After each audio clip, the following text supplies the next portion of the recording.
Arnaud Lévy, cofondateur de la coopérative Noesia, coopérative de développement web, et maître de conférences associé et directeur des études en bachelor universitaire de technologie métier du multimédia et de l'Internet, MMI, à Bordeaux.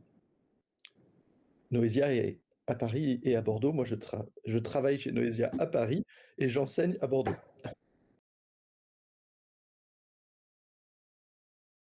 Pour moi, c'est, enfin, dans le domaine du numérique, parce que on ne précise pas là l'éco-conception, ça peut Mmh. être très vaste, mais si je restreins au domaine que je connais, au numérique, c'est faire un numérique, qui ne fait pas de mal, qui ne nuit pas. Donc, ça commence à un niveau, qui n'est pas technique, qui est un niveau politique, qui est, qui au niveau du choix, comme enfin, des nombreux choix, comment est-ce qu'on veut vivre ensemble? Qu'est-ce qu'on trouve utile, nécessaire, inutile, problématique? Hem, si on veut résumer un petit peu, hem, faire un site web sobre pour vendre des SUV ou des paris en ligne, c'est absurde. C'est pas de l'éco-conception. C'est juste des pansements sur une jambe de bois. Donc l'éco-conception, de services numériques ou d'outils de communication numérique, ça commence par une réflexion sur, le sujet même.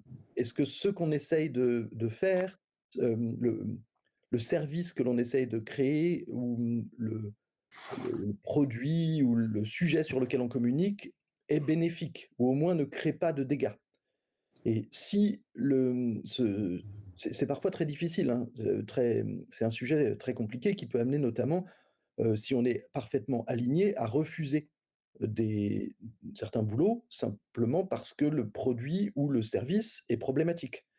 Mais c'est important de le remettre sur cette chaîne, c'est-à-dire ça commence par ce pourquoi on travaille. Et ensuite, une fois qu'on a la chance de travailler sur un projet, un sujet, un service, un produit, peu importe le contexte, qui ne fait pas de mal, qui a un impact positif sur, les êtres humains et sur, l'environnement, alors il s'agit de faire le service le plus juste ou l'outil le plus juste possible. Juste, en termes de pas de justice, mais de justesse. C'est-à-dire, de faire le service qui va être correctement dimensionné. Utiliser les outils qui sont pertinents, mais pas plus compliqués ou plus sophistiqués que nécessaire.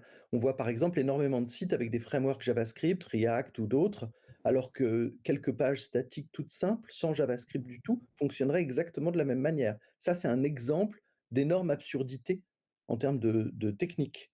Mais donc il s'agit de trouver, une fois qu'on a fait cette partie, cet examen de conscience, si on peut dire, sur, le, le sujet sur lequel on travaille, en dehors même du service numérique ou de la communication numérique, il s'agit de fabriquer ce service numérique ou ce dispositif de communication numérique de la manière la plus minimale. On parle de sobriété, mais le terme devient compliqué, il est très chargé.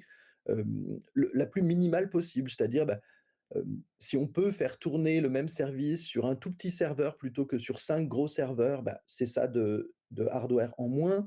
Si on peut avoir des pages web qui pèsent 300 K plutôt que 3 mégas, ben, ça fait ça de moins sur les réseaux. Et si on peut avoir des pages qui sont extrêmement rapides, efficaces sur un téléphone qui a 7 ou 8 ans, eh ben, ça évite que les gens renouvellent leur téléphone parce qu'ils sentent que tout est trop lent.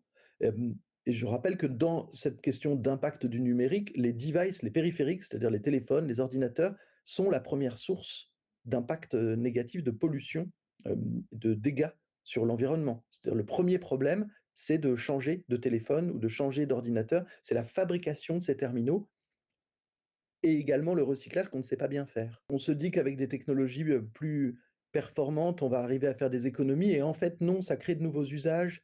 Donc là, l'augmentation des débits, on aurait pu se dire simplement que ça allait faire des sites qui tournent plus vite, mais en fait, hem, les gens qui produisent des sites, vous, nous, on a eu une fâcheuse tendance à créer des sites plus lourds, en se Mmh. disant: «C'est pas grave». Alors, il y a quelques années, c'est pas grave, il y a la DSL, c'est pas grave, il y a la fibre, c'est pas grave, il y a la 3G, il y a la 4G, il y a la 5G, il y a la 6G. Mais en fait, c'est une course en avant par rapport à des ressources qu'on n'a pas. C'est-à-dire les ressources en métaux, les ressources, On parle souvent des terres rares, mais les ressources en énergie, elles sont limitées. Donc qu'est-ce qu'on en fait? Qu'est-ce qu'on fait avec ça? Je suis complètement d'accord avec, ce que vous évoquez, ce que dit Nicolas, c'est, l'enjeu de l'éco-conception, c'est de faire des choses, alors on parle souvent des 3 U, utile, utilisable et utilisé. C'est une très bonne règle, ça marche très, très bien, et de faire des choses les plus simples possibles, c'est-à-dire concrètement qui vont tourner sur des vieux appareils, qui vont marcher avec des réseaux très mauvais. Hem, Si on veut que le numérique soit vraiment bénéfique, soit pas seulement une manière de générer des suicides chez les jeunes femmes avec Instagram ou de générer de l'addiction chez de jeunes gens, avec les sites de paris en ligne que j'évoquais tout à l'heure, ou des manières de créer des radicalisations politiques avec des bulles, dans les différents réseaux sociaux. Si on veut que le numérique fasse quelque chose de bien et pas juste des dégâts de partout, eh ben, il faut que ce numérique soit utilisable par tout le monde. La question d'inclusivité, d'accessibilité et aussi de l'accessibilité, enfin de l'accès, de la fracture technique, en fait.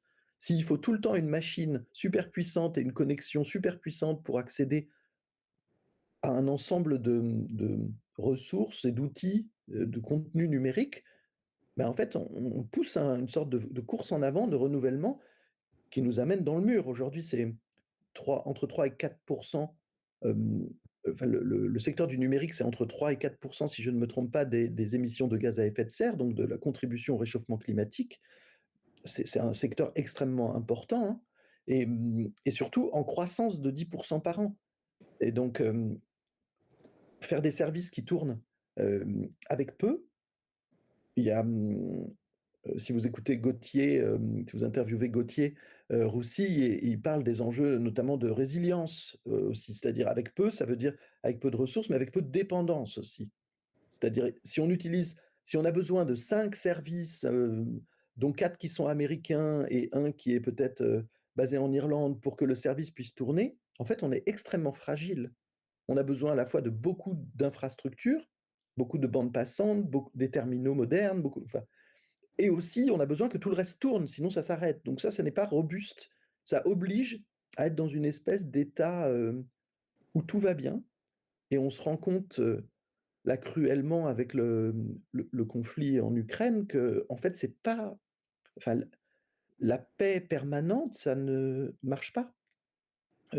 On est encore vulnérable à de nombreux conflits et ça va pas s'améliorer. Parce que si vous avez fait une fresque du climat, vous le savez, le les impacts du réchauffement climatique et d'autres sujets de dégâts sur la planète, ça va amener des conflits.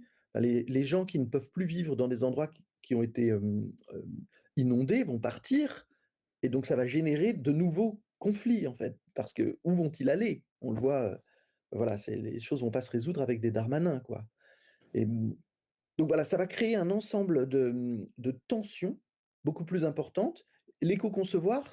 L'éco-conception, éco-concevoir, c'est un peu, concevoir pour la tension, concevoir pour les moments où ça se passe pas bien, concevoir pour des moments où, bah, peut-être, on est obligé de faire tourner un ordi d'il y a 10 ans parce qu'en fait, ben, vous vous rappelez les délais qu'il y a eu sur les chipsets qui faisaient qu'il y avait plus de cartes graphiques, elles étaient utilisées par tous les imbéciles de mineurs de Bitcoin, il y avait plus hem, énormément de périphériques qui manquaient, donc bah, en fait, qu'est-ce qu'on fait? Si on a besoin de faire tourner, parce qu'il y a les ordinateurs qu'on utilise au quotidien, les téléphones, OK, mais il y a aussi, il y a des hôpitaux qui tournent, qui ont besoin d'ordinateurs, il y a des administrations, enfin, hem, il y a des choses, qui sont un petit peu plus importantes que de plus avoir notre accès à League of Legends, en fait, et voilà, l'éco-conception, c'est, je crois, choisir les choses qui ne font pas de mal, les sujets qui ne font pas de mal, qui n'endommagent pas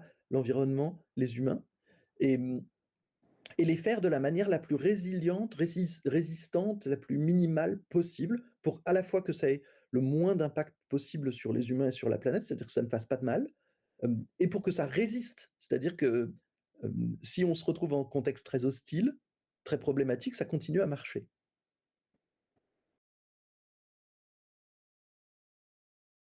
C'est à plusieurs niveaux, la 1re bonne pratique, c'est de travailler avec les gens qui ont un besoin. C'est-à-dire de partir du besoin, donc dans la démarche de design de service, de ne pas partir du d'une opportunité commerciale ou d'une logique de marketing. C'est-à-dire que, hem, il faut être, à mon avis, très clair sur les enjeux d'éco-conception. Un monde soutenable n'est pas possible dans le contexte capitaliste, néolibéral dans lequel on vit. Ça n'est pas possible.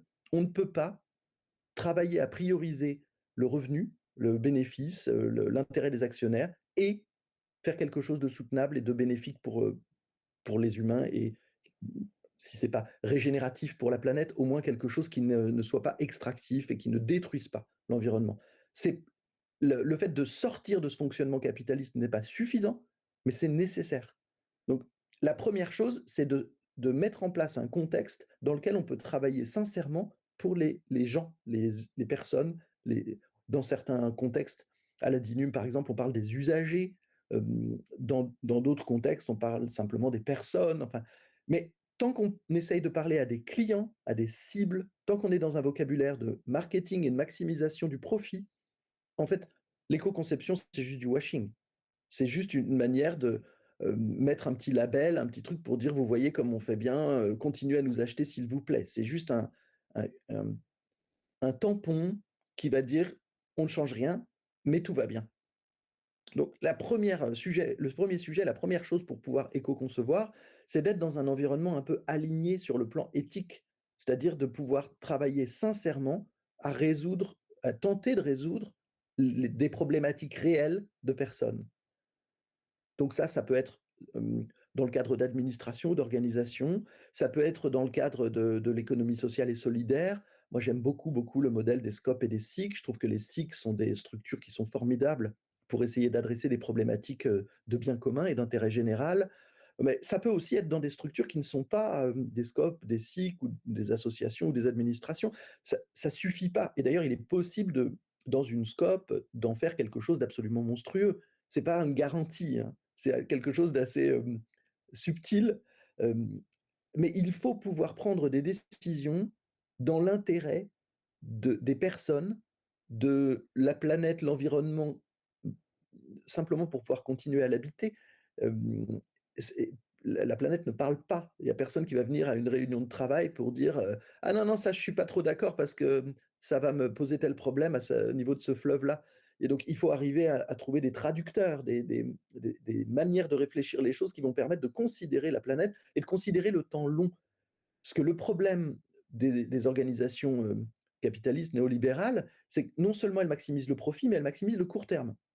C'est-à-dire qu'en gros, si on doit faire un choix entre faire plus de profit maintenant et détruire quelque chose dans 10 ans, ou faire moins de profit maintenant et prendre soin de quelque chose dans 10 ans, dans la plupart des cas que j'ai observés ou dans tous les cas que j'ai pu observer, ces organisations font le choix du court terme. Elles détruisent à long terme pour maximiser à court terme.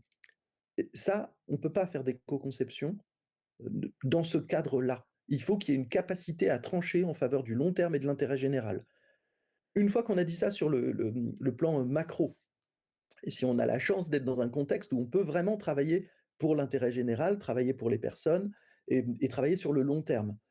Alors, dans le cas des services web, je pense que le premier outil, la première chose, c'est d'avoir un panel de possibilités techniques. C'est-à-dire que si on a un outil technique unique, ben, en fait, il va être très adapté dans certains cas, mais il va être très inadapté dans d'autres. Hem Je pense par exemple, à un outil très répandu comme WordPress, qui est bon, c'est pas trop ma came, mais il a des qualités, de vraies qualités. Et d'ailleurs, il y a des gens qui travaillent très sérieusement pour essayer d'en faire quelque chose de sobre en termes d'énergie, en fait, avec le moins de consommation possible sur les pages, enfin bon. Et cet outil est extrêmement répandu. C'est un outil qui est pertinent dans certains cas, mais utiliser WordPress pour faire des choses, extrêmement simples, des sites avec quelques pages statiques, bah, en fait, c'est problématique, c'est s'exposer à des enjeux, des problématiques de sécurité et puis nécessiter un serveur, enfin, c'est plus important que nécessaire. C'est-à-dire pour générer 10 pages qui vont pas bouger pendant 5 ans, il y a pas besoin d'interroger la base de données à chaque requête, quoi. C'est absurde. Et de l'autre côté, utiliser WordPress comme une base pour faire des plateformes, des outils un petit peu sophistiqués, bah, là, c'est au contraire, hem, utiliser un truc qui est trop petit, qui va nous coincer parce qu'on va être embêté en termes de dev d'une part et en termes d'optimisation d'autre part. C'est pas le bon outil. Donc je crois, c'est pas un plaidoyer contre WordPress. WordPress est bien dans certains cas d'usage. Du site statique précompilé va être bien dans certains cas d'usage. De l'application, de l'API avec Rust va être très bien dans certains cas d'usage. De l'application React ou Vue va être bien dans certains cas d'usage. Mais je crois que la première chose pour l'éco-conception, c'est de travailler avec des gens qui ont suffisamment de variété ou de recul pour pouvoir dire, bah, dans tel contexte, tel outil semble vraiment pertinent. Choisir le bon outil au départ et ou pas le bon outil comme s'il y en avait qu'un, mais un outil adapté quoi, par rapport au cas d'usage. C'est pas il y a pas une taille unique de l'éco-conception, un truc qui va résoudre tout. C'est justement la capacité à s'adapter au contexte et aux enjeux. Hem, une fois qu'on a à peu près choisi le bon outil, un outil en tout cas qui va, qui est bon, mais je crois qu'il y a, une préoccupation du moins mais mieux, une préoccupation permanente. C'est-à-dire comment je peux enlever il y a des problématiques sur, heu, par exemple la quantité l'obésité des fonctionnalités, la quantité de fonctionnalités dans un service ou un logiciel qui ne sont pas, utilisées.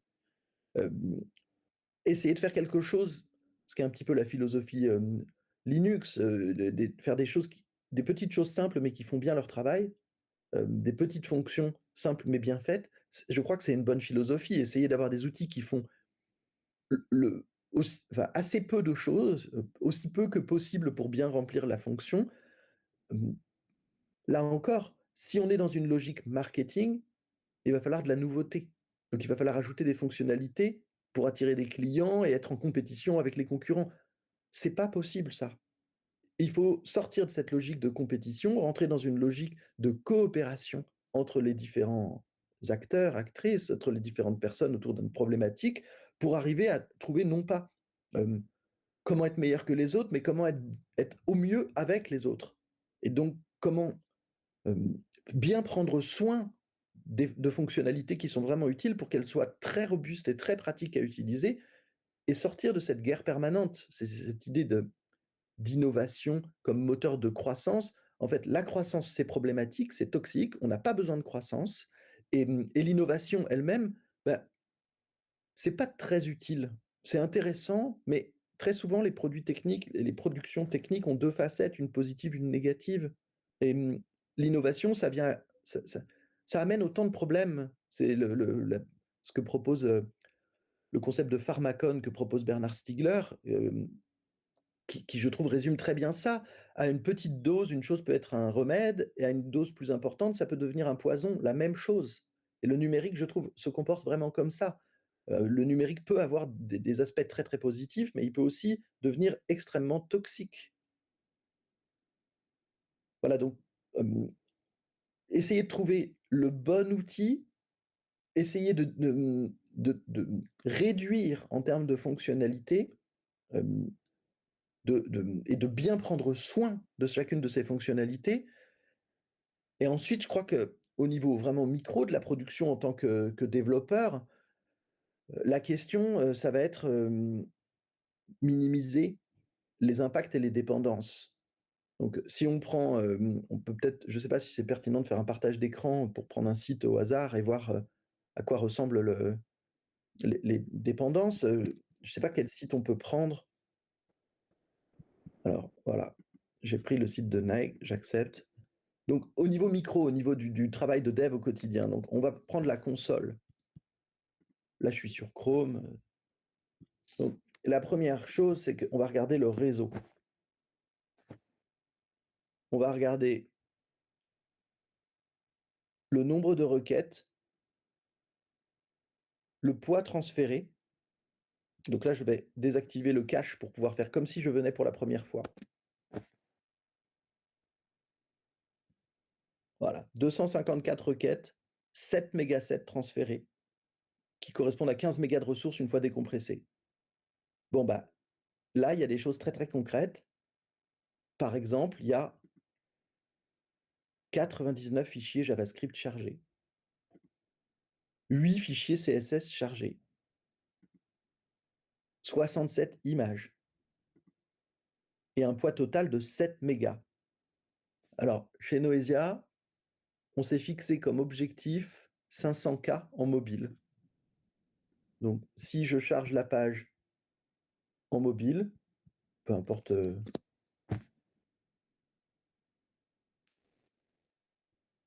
bah là, il y a 0 optimisation, c'est vraiment un boulot lamentable. 7 mégas 5 transférés en mobile.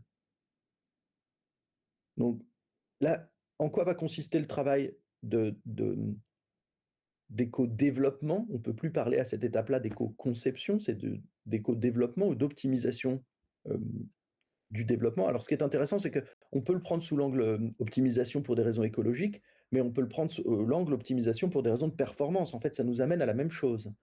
Là, on télécharge 7 mégas 5 avec 258 requêtes. C'est nul, c'est hyper lourd et c'est énormément de requêtes. Donc ça veut dire qu'à chaque fois qu'on fait, enfin, toutes ces requêtes vont, si on est dans un réseau dans un contexte technique avec un réseau qui est mauvais, en fait, chacune de ces requêtes va rallonger encore parce qu'il faut poser la question au serveur, le serveur nous répond, on récupère le fichier, et reposer la question ensuite, c'est-à-dire qu'on ne pose pas 200 questions au serveur en même temps. Le browser va faire des paquets. Donc il va poser 5 questions par exemple, puis il va garder le reste dans une file d'attente, et quand il a les 5 réponses, il va renvoyer le reste de la file d'attente, etc. Donc là, je suis en fibre, avec un Wi-Fi à peu près correct et en fibre, donc chez moi, ça s'affiche vite. Et quelle est la logique derrière? C'est exactement la toxicité de la logique capitaliste dont je parlais tout à l'heure, enfin néolibérale en tout cas, dont je parlais tout à l'heure. C'est-à-dire, de toute façon, les gens qui vont acheter des Nike, ils ont des bonnes conditions de réseau. On écrit à des gens qui sont relativement riches avec du, un réseau qui est de bonne qualité, donc on s'en fout. Bah non, en fait, on s'en fout pas. Euh, on s'en fout jamais, parce qu'il y a, là, on peut faire exactement la même chose en concaténant tous les fichiers JavaScript, c'est-à-dire qu'au lieu d'avoir 90 ou 100 fichiers JavaScript, on en aurait un. Au lieu d'avoir 60 fichiers CSS ou je ne sais plus combien, euh, alors je dis des bêtises, 6 fichiers CSS, on en aurait un. Au lieu d'avoir toutes ces images, alors là, c'est pas forcément pertinent d'avoir une seule image. En revanche, chacune de ces images peut être optimisée en termes de taille, c'est-à-dire que là, on a une image qui est très grande, voilà, c'est-à-dire qu'elle fait 1920.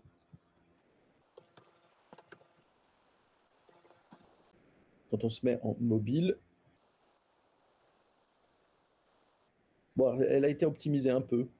C'est un peu une contre-démonstration, elle fait 732, elle est quand même relativement lourde.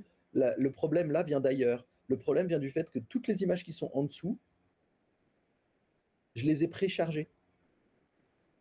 Donc en fait, j'ai chargé des tas d'images. Si moi, je voulais juste arriver sur le site et aller dans le menu, en fait, j'ai chargé 60, là je vois une image ici, mais il y en a 67 autres qui ont été chargées, alors que je ne vais pas les voir. Pas forcément les voir. On voit quelques éléments en termes d'optimisation du dev. Le premier élément, c'est de minimiser le nombre de fichiers chargés. Donc, concaténer les fichiers JavaScript et CSS, c'est-à-dire plutôt que d'avoir là 90 ou 99, j'ai oublié le chiffre, fichier JS, on dirait carrément une blague, quoi. En fait, c'est juste que les développeurs s'en fichent, ils n'ont aucune culture d'optimisation. Ils ne savent pas du tout que c'est un enjeu, donc oh bah on s'en fiche, ça marche. Et eux-mêmes sont avec des connexions rapides, donc ils ne voient pas le souci. Il y a eu, contrairement à ce que j'essayais de montrer, il y a eu un travail d'optimisation de l'image, c'est-à-dire qu'en mobile, on envoie une image qui fait 700 pixels et pas une image qui fait 1920. Euh, Est-ce qu'elle est suffisamment optimisée? Ça, c'est un débat, mais quand on diminue la qualité, enfin, quand on optimise davantage, qu'on compresse davantage l'image, on perd en qualité. Donc ça, c'est un équilibre. Mais au moins, le travail de ne pas envoyer la même image pour toutes les tailles d'écran, ce travail a été fait. Euh, En revanche, les 60 autres images qui sont chargées alors qu'on ne va pas forcément scroller, ben ça plombe complètement la taille de la page. Donc là, on a déjà quelques éléments d'optimisation euh, au niveau micro, au niveau de la page web, euh, grouper les fichiers qui peuvent l'être pour minimiser le nombre de requêtes, euh, optimiser les images, c'est-à-dire pas charger la même taille d'image pour tous les devices, Si on est sur un mobile, on n'a pas besoin d'une image de 1920 parce que même en Retina, ça s'affiche pas. Donc on charge une image plus petite. Et puis éviter de charger les choses dont on n'a pas encore besoin. Il y a une techno qui est hyper simple. Sur les balises IMG, on ajoute un loading égale lazy. Et l'image, tant qu'elle n'est pas dans le viewport ou tout près du viewport, elle ne se charge pas. Donc en fait, si je ne scrolle pas, les 60 images que je charge, elles ne se chargent pas. Donc ça va diminuer d'autant mon poids de page. Et quand je commence à scroller, là, les images vont se charger. Ça, c'est vraiment facile à faire. Et c'est un gros gain. Mais si on regarde voilà, la même chose en mobile, hop, voilà, on a 160K transférés, on a eu 10 requêtes. En fait, on a la page elle-même, un fichier JavaScript, 3 fichiers de typo, une image qui est resizée, et là, on a 4 images qui sont juste en dessous et qui se sont préchargées parce qu'elles sont tout près. Et là, on voit, si on scrolle, que d'autres images se chargent. Tout le code source, tout le code à la fois de l'IUT, tout est en open source, hein, tout est libre. Donc l'idée, c'est que les développeurs, les développeuses se préoccupent de faire sobre, au sens de ne pas utiliser des ressources comme si elles étaient illimitées. C'est-à-dire que mettre en place un outil, un cadre de travail, un framework dans lequel les fichiers JavaScript ou CSS sont concaténés en un seul fichier et minifiés, c'est pas tellement plus dur en fait. Je suis tout à fait sûr que l'équipe qui travaille sur le site Nike, c'est pas des amateurs, c'est des gens qui font ce métier depuis quelques années, qui ont plein de compétences techniques. C'est juste qu'ils ne les mettent absolument pas au service d'une conception légère. Ils les mettent au service peut-être d'animation tagada de soin de soin, ou peut-être de comment arriver à avoir des pages qui se chargent plus vite pour vendre, mais plus vite, au lieu d'aborder plus vite en se disant il faut qu'on mette moins d'appels JS ou moins des images plus légères ou charger moins d'images, j'imagine qu'ils doivent plutôt travailler sur on met des serveurs plus puissants ou on met un CDN devant pour charger les images plus près. Enfin, c'est une pensée puissance en fait. Et il faut sortir de cette pensée puissance et il faut passer à une pensée euh, soin et une pensée légèreté. Comment est-ce qu'on fait moins et le résultat, il n'est pas forcément éco-moche ou il n'est pas forcément comment on n'est pas obligé d'avoir juste des illustrations vectorielles en SVG parce qu'on a fait de l'éco-conception. On peut avoir un rendu qui est tout à fait identique à un site qui n'aurait pas été éco-conçu. On a des résultats encore plus radicaux si on fait des choix de design qui sont avec cette idée en tête de légèreté. Mais même si on ne fait pas des choix esthétiques orientés vers cette légèreté, on peut quand même faire juste un travail technique qui fait que c'est assez léger. Voilà, des éléments de réponse. On peut partager aussi dans les liens, on a un outil qui s'appelle Google Lighthouse, qu'on peut utiliser sur web.dev. Je partage dans le chat. Hop, voilà, et on a publié chez Noesia un outil de diagnostic en ligne qui permet d'auto-diagnostiquer les pages web. Pareil, tout est open source, tout est libre. En entrant l'URL d'une page, le système va faire un diagnostic Lighthouse, interroger Website Carbon Calculator, je vous mets aussi le lien, de façon à essayer de faire une approximation de l'impact en CO2. Là aussi, il y a un élément à préciser, c'est que dans tous ces outils, c'est pas le résultat qui compte, c'est plutôt la démarche. C'est-à-dire qu'il y a des approximations partout. On peut pas forcément, on peut pas être sûr que tant de carbone, c'est vrai. C'est-à-dire, il y a plein de choses que ça ne prend pas en compte, notamment sur quel device vous le regardez, depuis combien de temps vous avez ce device, sur quel réseau, avec quel, s'il y a un cache par exemple au niveau du réseau, ça va changer le transfert de fichiers, en fait, comment le site est hébergé. On est dans des approximations. Il ne s'agit pas, et ça n'a à mon avis d'ailleurs pas beaucoup d'intérêt, d'avoir la mesure la plus exacte possible. La question, c'est plutôt d'essayer d'avoir des ordres de grandeur et d'essayer de questionner à la fois le macro, c'est-à-dire qu'est-ce qu'on fait et pourquoi, et le micro. Est-ce qu'on a soigné autant que possible ce qui pouvait l'être au niveau du code, du design? Est-ce qu'on a très très peu d'appels de fichiers externes? Est-ce qu'on a des images très très optimisées? Les images, c'est souvent un énorme poste de poids. Est-ce qu'on a, par exemple, aucune vidéo en autoplay? La vidéo, j'en ai pas parlé, mais la vidéo en autoplay, c'est le mal absolu. C'est-à-dire, on force les gens à charger une vidéo, même s'ils sont, hem, en 2G, dans un endroit où on reçoit à peine et qu'en fait, ils veulent pas voir cette vidéo. Ça, c'est vraiment une manière, bah, de dire à l'utilisateur: «On en a rien à faire de toi, on veut juste que tu manges notre soupe, quoi». Donc c'est les entonnoirs pour gaver les oies, en fait. Donc voilà, c'est cette question d'optimiser ce qui peut l'être et d'essayer de, faire des pages les plus légères possibles. Hem, je crois que déjà si tous les développeurs, développeuses essayent de faire des pages et des outils web qui sont très, très légers, qui ne dépendent pas de grand chose d'externe. Puis il y a un autre sujet aussi dans l'éco-conception. Dans éco, on entend, écologie. Hem, Ça laisse à penser que le sujet est uniquement un sujet hem, d'impact carbone. C'est pas le cas. C'est pour ça que j'aime bien le terme numérique responsable. C'est que, faire un site qui a peu, qui va nécessiter peu d'énergie ou tourner sur des devices anciens, mais qui n'est pas accessible aux personnes en situation de handicap, bah, c'est pas du numérique responsable. C'est pas, on travaille pas pour le bien commun si on exclut, en France, il y a 12 millions de personnes en situation de handicap. Donc si on fabrique un service numérique qui n'est pas, utilisable par une partie de toute ou partie de ces 12 millions de personnes, franchement, on n'a pas fait du tout un bon travail. Donc l'éco-conception, c'est une chaîne en fait. C'est essayer de faire pour quelque chose de bien, pour un bon objectif, de faire correctement avec des outils correctement dimensionnés et de faire finement un travail léger et très, efficace, de façon à ce que tout le monde puisse l'utiliser.